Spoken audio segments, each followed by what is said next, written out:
ओम शांति। 9/10/2023 की प्रातः मूल्य बाप दादा मधुबन। मीठे बच्चे, जितना याद में रहेंगे, पवित्र बनेंगे, उतना अलौकिक माता पिता की दुआएं मिलेंगी। दुआएं मिलने से तुम सदा सुखी बन जाएंगे। प्रश्न है, बाप सभी बच्चों को कौन सी राय देकर कुकर्मों से बचाते हैं? उत्तर है, बाबा राय देते, बच्चे तुम्हारे पास जो भी धन दौलत आदि है वह सब अपने पास रखो, लेकिन टेस्टी होकर चलो। तुम कहते आए हो, ये भगवान यह सब कुछ आपका है। भगवान ने बच्चा दिया, धन दौलत दिया। अब भगवान कहते हैं, इन सबसे बुद्धि योग निकाल तुम टेस्टी होकर रहो, श्रीमत पर चलो, तो कोई भी कुकर्म नहीं होगा, तुम श्रेष्ठ बन जाएंगे। गीत है, ले लो ले दुआएं माँ बाप की, सर पर गठरी उतरेगी सर से पाप की। ओम शांति। जो बच्चे कहते हैं हमारा मुख नहीं चलता, समझा नहीं सकते, उन्हें सेंटर की ब्राह्मणियाँ कैसे सिखलाएं? यह शिव बाबा समझाते हैं। चित्रों पर समझाना तो बहुत सहज है, छोटे बच्चों को चित्र दिखला कर समझाना पड़े ना, ऐसे नहीं। क्लास में सब आकर बैठे और तुमने मुरली शुरू कर ली नहीं, यह तो हड्डी जिगरी बैठ समझाना चाहिए। बच्चों ने गीत तो सुना, एक है पारलौकिक माता पिता जिसको बाप करते रहते हैं। तुम माता पिता, वह है सृष्टि का रचयिता। माता पिता जरूर स्वर्ग ही रचेंगे। सतयुग में स्वर्गवासी बच्चे होते हैं, यहाँ के माता पिता खुद ही नरकवासी हैं, तो बच्चे भी नरकवासी ही पैदा करेंगे। गीत में कहा, ले लो दुआएं माँ बाप की। तुम जानते हो इस समय के माँ बाप तो दुआएं नहीं देते, स्वर्गवासी दुआ करते हैं। जो दुआ फिर आधा कल्प चलती है, फिर आधा कल्प बाद श्रापित हो जाते हैं, खुद भी पतित बनते हैं तो बच्चों को भी बनाते हैं। उसे आशीर्वाद तो नहीं कहेंगे, श्राप देते देते भारतवासी श्रापित हो गए। कितना दुख ही दुख है, इसलिए माता पिता को याद करते हैं। अभी वह माता पिता दुआएं कर रहे हैं, पढ़ाकर पति से पावन बना रहे हैं। यहाँ है आसुरी संप्रदाय रावण राज, वहाँ है दैवी संप्रदाय राम राज। रावण का जन्म भी भारत में है। शिव बाबा जिसको राम कहते हैं, उनका जन्म भी भारत में है। तुम जब वाम मार्ग में जाते हो तो भारत में रावण राज शुरू होता है, तो भारत को ही राम परमपिता परमात्मा आकर पति से पावन बनाते हैं। रावण आते हैं तो मनुष्य पतित बनते हैं। गाते भी हैं, राम गयो रावण गयो। जिनका बहु परिवार है, राम का परिवार तो बहुत छोटा है और सब धर्म खत्म हो जाते हैं, सबका विनाश हो जाता है, बाकी तुम देवी देवताएं रहेंगे। तुम अभी जो ब्राह्मण बने हो वही ट्रांसफर होंगे। सतयुग में तो अब तुमको माँ बाप की दुआएं मिल रही हैं, माँ बाप तुमको स्वर्ग का मालिक बनाते हैं, वहाँ तो सुख ही सुख है। इस समय कलयुग में है दुख ही दुख, सभी धर्म दुखी हैं। अभी कलयुग के बाद फिर सतयुग होना है। कलयुग में कितने ढेर मनुष्य हैं, सतयुग में तो इतने मनुष्य नहीं होंगे। जितने ब्राह्मण होंगे वही फिर वहाँ देवता बनेंगे, वह भी त्रेता तक वृद्धि को पाते रहेंगे। कहते हैं क्राइस्ट से 3000 वर्ष पहले सतयुग था।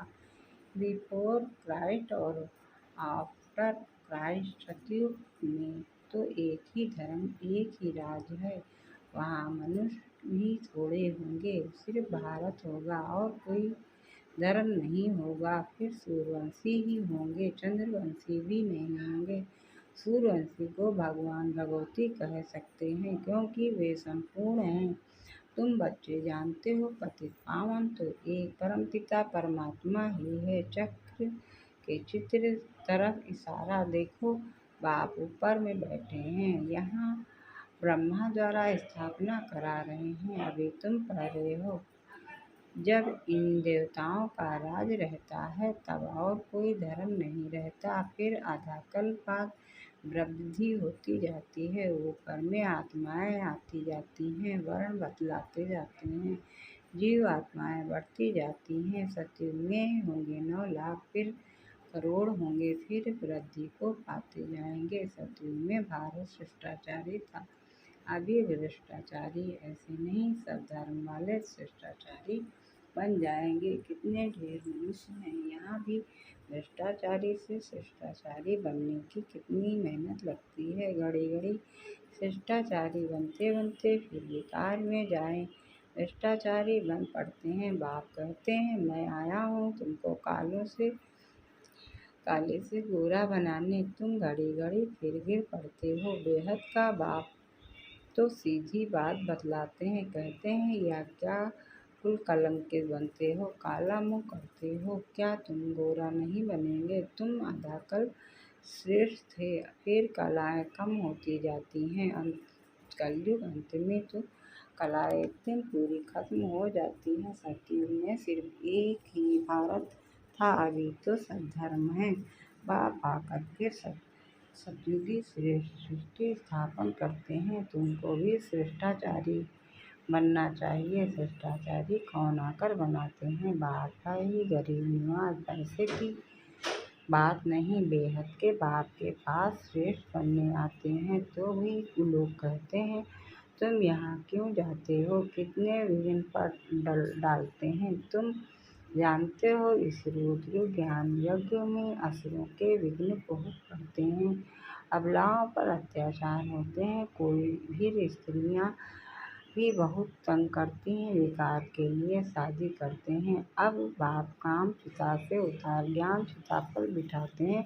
जन्म जन्मांतर का कॉन्ट्रैक्ट है, इस समय है ही रावण राज। गवर्नमेंट कितने साधमानी करती है, रावण को जलाते हैं, खेल देखने जाते हैं। अब यह खेल कहाँ से आया? रावण का जन्म हुए हैं तो 2500 वर्ष हुए हैं। रावण ने सबको शोक वाटिका में बिठा दिया है, सब दुखी ही दुखी हैं। राम राज में सब सुखी ही सुखी होते हैं। अभी है कलयुग का अंत, विनाश सामने खड़ा है, इसमें करोड़ों मनुष्य मरेंगे तो जरूर लड़ाई लगेगी ना। सरसों माफिक सब पिस जाते हैं, अब देखते हैं तो हो तैयारियां हो रही हैं, बाप स्वर्ग की स्थापना कर रहे हैं।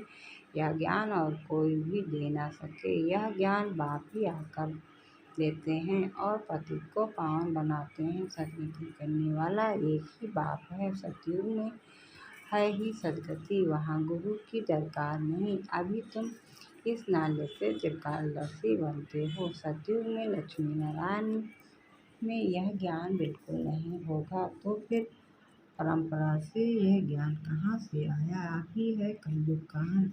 बाप कहते हैं, तुम मुझे याद करो, स्वर्ग की राजधानी स्थापन करने वाले बाप को और वर्षे को याद करो। पवित्र तो जरूर रहना पड़ेगा। वह है पावन दुनिया, यह है पति दुनिया। पावन दुनिया में कंस, जरासंधि, हिरण्यकश्यप आदि होते नहीं। कलयुग की बातों को सतयुग में ले गए हैं। शिव बाबा आए हैं कलयुग के अंत में। आज शिव बाबा आए, कल श्री कृष्ण आएगा, तो शिव बाबा और श्री कृष्ण के पाठ को मिला दिया है। शिव भगवान वाच उन द्वारा पढ़कर श्री कृष्ण की आत्मा यह पद पाती है। उन्होंने फिर भूल से गीता में श्री कृष्ण का नाम डाल दिया है।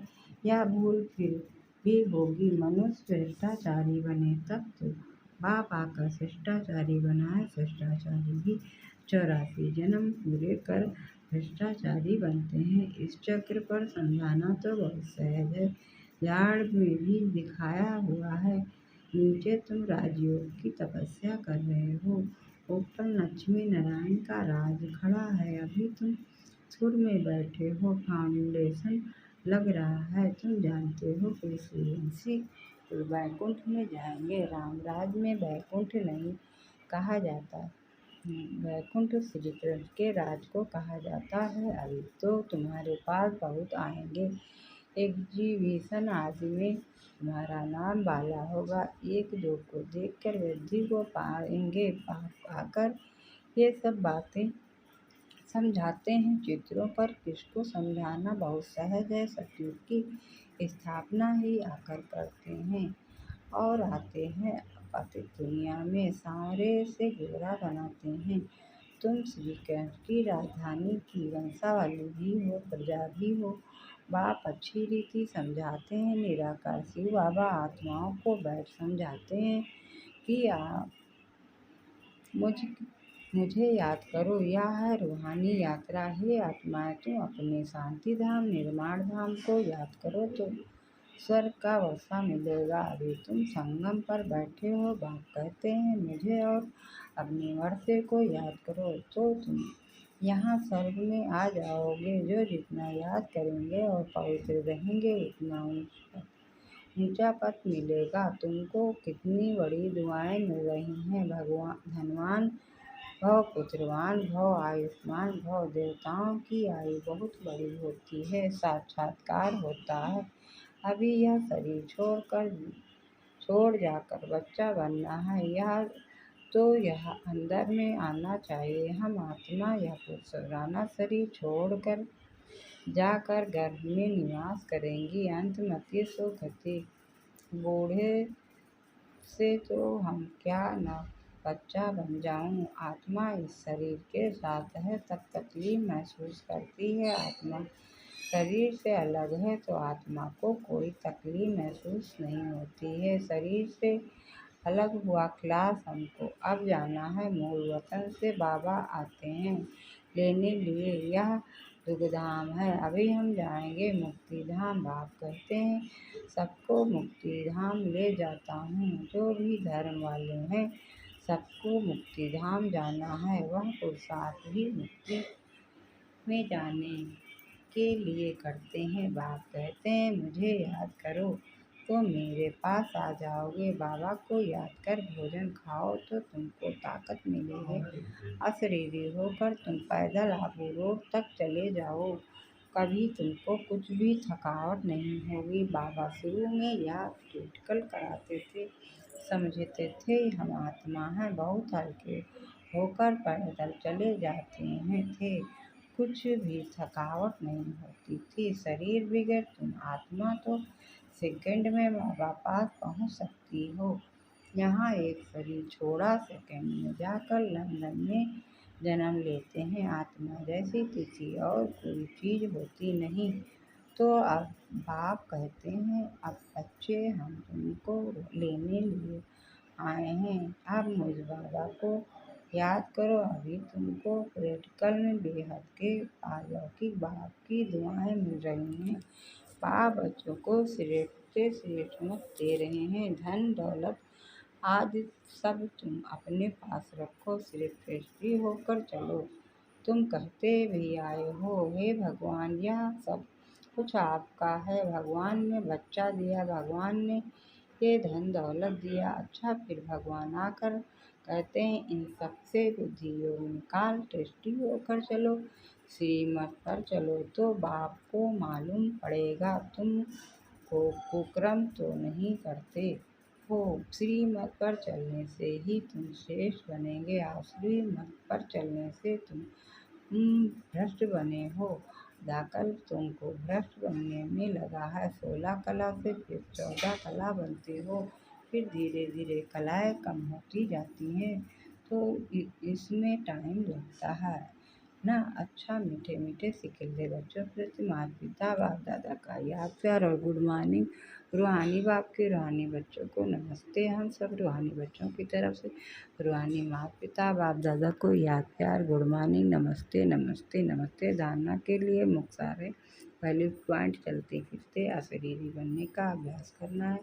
भोजन एक बाप की याद में खाना है। दूसरा है माता माता पिता की दुआएं लेनी है, टेस्टी होकर रहना है, कोई भी कुकर्म नहीं करना है। वरदान है अनासक्त बन, लौकी को संतुष्ट करते भी ईश्वरी कमाई जमा करने वाले राजयुक्त भव। अनासक्त बन, लौकी को संतुष्ट करते भी ईश्वरी कमाई जमा करने वाले राजयुक्त भव। विस्तार से है कई बच्चे लौकिक कारलौकिक प्रकृति लौकिक संबंध संपर्क निभाते हुए अपनी विशाल बुद्धि से सबको संतुष्ट भी करते और ईश्वर कमाई का राज जानते हुए विशेष हिस्सा भी निकाल देते। ऐसे और एकानामी वाले अनासक्त बच्चे हैं जो सर खजाने समय शक्तियाँ और स्थूल धन को लौकिक से एकानामी कर अलौकिक कार्य में प्राग दिली से लगाते हैं। ऐसे योगयुक्ति युक्त राजयुक्त बच्चे ही महिमा योग हैं। स्लोगन है स्मृति स्वरूप बनकर हर कर्म करने वाले ही प्रकाश स्तंभ लाइट हाउस बनते हैं। स्मृति स्वरूप बनकर हर कर्म करने वाले ही प्रकाश स्तंभ लाइट हाउस बनते हैं। अच्छा, ओम शांति ओम शांति ओम शांति। मुरली को सब्सक्राइबर जरूर करें।